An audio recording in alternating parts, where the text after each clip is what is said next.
안녕하세요. 스마트 항공 모빌리티 학과 박보름입니다. 저는 드론 운항 위험도 평가를 위한 소라 툴 개발이라는 주제로 발표하도록 하겠습니다. 목차는 다음과 같습니다. 무인기 운항의 위험도 평가에 대한 필요성을 제시하고 소라라는 방법론 소개 후 현재 개발 중인 소라 툴에 대해 간략한 구조 설명 및 해당 툴을 간단히 보여드리겠습니다. 먼저 드론 운항 안전에 대한 경각심을 일깨워줄 수 있는 영상을 보시겠습니다. 세계적인 스키 대회에서 소형 무인 비행기, 드론이 선수 바로 뒤에 추락해 하마터면 살상 무기가 될 뻔했습니다. 스포츠뿐 아니라 일상에서 사고가 잇따르면서 드론을 규제해야 한다는 목소리가 커지고 있습니다. 부소연 특파원입니다. 무서운 속도로 슬로프를 질주하는 선수 뒤로 물체 하나가 뚝 떨어지더니 파편이 심하게 튑니다. 생생한 화면을 잡기 위해 선수에 근접한 촬영용 드론이 추락한 겁니다. 선수와의 거리는 50cm. 대회 전 챔피언인 마르셀 히르셔가 자칫 중상을 입을 뻔한 아찔한 순간이었습니다. 국제스키연맹은 사고 직후 드론의 경기 촬영을 금지했습니다. 어젯밤 광안리 해수욕장에서 열린 광복절 기념 드론쇼에서 촬영용 드론이 추락해 2명이 다치는 사고가 발생했습니다. 추락한 드론은 관람객 A씨의 다리에 부딪힌 뒤 근처에 있던 B씨의 발에 떨어졌으며 부상을 입은 2명은 응급 조치를 받고 귀가했습니다. 수영구청은 드론이 통신 오류를 일으킨 것으로 보고 재발 방지 대책을 수립하겠다고 밝혔습니다. 앞서 보신 뉴스 영상들과 같이 드론 운항은 항상 추락의 위험이 있기 때문에 사람과 재산의 치명적인 위험 상황을 초래할 수 있습니다. 따라서 특정한 무인기의 운항을 위해서는 운항 승인이 필요하고 그 과정에서 운항에 대한 위험도 평가가 진행되어야 합니다. 유럽의 경우 스페시픽 카테고리에 해당하는 드론 운항에 대한 비행 승인을 받기 위해서는 비행 계획 단계에서 위험도 평가 과정을 거치고 해당 과정의 결과물인 포트폴리오를 함께 제출하도록 되어 있습니다. 그렇다면 우리나라는 어떨까요?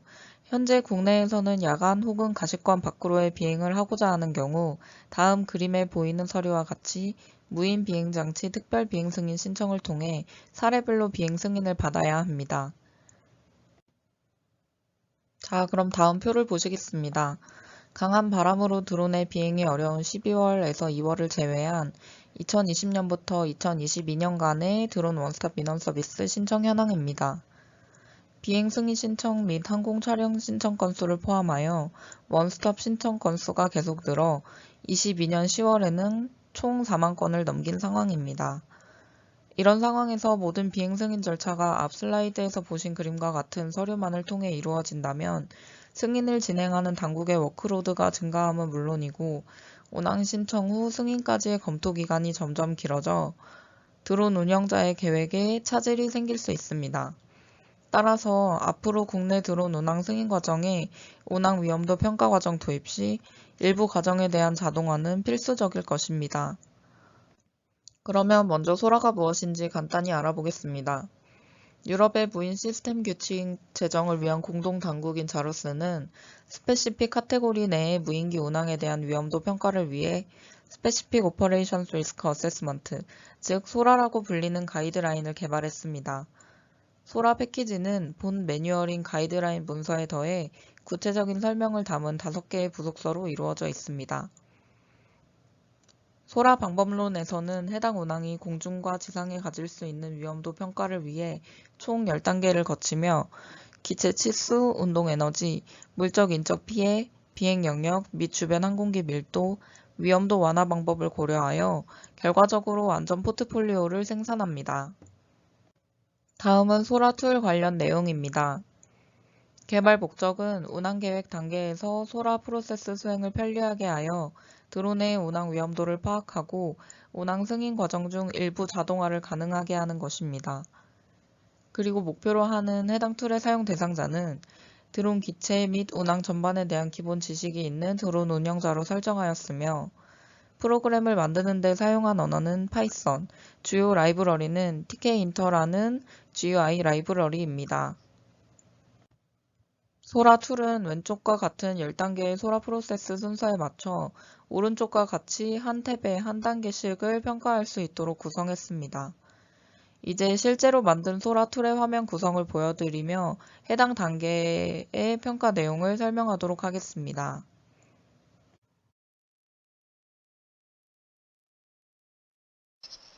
먼저 소라 프로세스를 시작하기 전 승인받고자 하는 운항이 평가 대상인지 확인해야 합니다. 해당 운항이 스페시픽 카테고리에 해당하는 경우 다음 단계로 넘어갑니다. 첫 번째 단계는 운항의 컨셉을 설명하는 단계로 비행 환경, 기술, 시스템 등 운항과 관련된 위험을 평가하기 위해 해당 운항을 설명하는 전반적인 정보들을 기술합니다. 두 번째 단계는 지상에 대한 위험 정도인 그라운드 리스크 클래스, 즉 GRC를 결정합니다. GRC 결정을 위해서는 UAS의 최대 특성 치수, 예상되는 운동 에너지, 그리고 오퍼레이셔널 시나리오에 해당하는 인구 밀도가 필요합니다. 세 번째 단계에서는 세 종류의 위험도 완화 방법에 기반하여 최종 GRC를 결정합니다. 첫 번째 완화 방법은 지상에서 위험에 노출되는 사람의 숫자 감소를 목적으로 하며, 두 번째 완화 방법의 경우에는 무인기의 운항 통제 상실 시 지상 충격에 대한 영향 감소를 목적으로 합니다. 세 번째 완화 방법과 같은 경우에는 비상 대응 절차와 관련이 있습니다.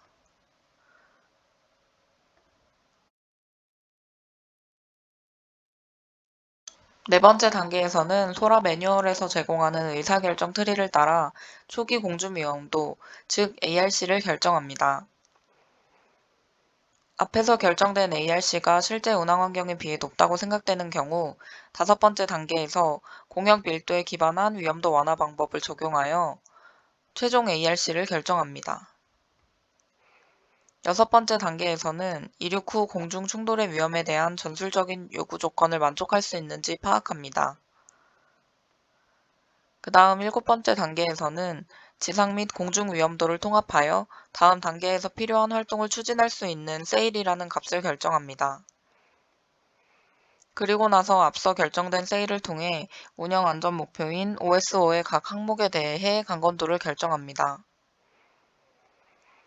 아홉 번째 단계에서는 무인기 통제 상실로 인해 인접한 지상 및 공역에 영향을 초래할 수 있는 위험을 기술합니다. 마지막으로 모든 OSO 항목에 대하여 강건도 요구 조건의 근거를 제시하는 종합 포트폴리오를 작성하고 해당 내용이 담긴 포트폴리오와 운항 신청서를 당국에 제출하여 운항 승인을 받습니다.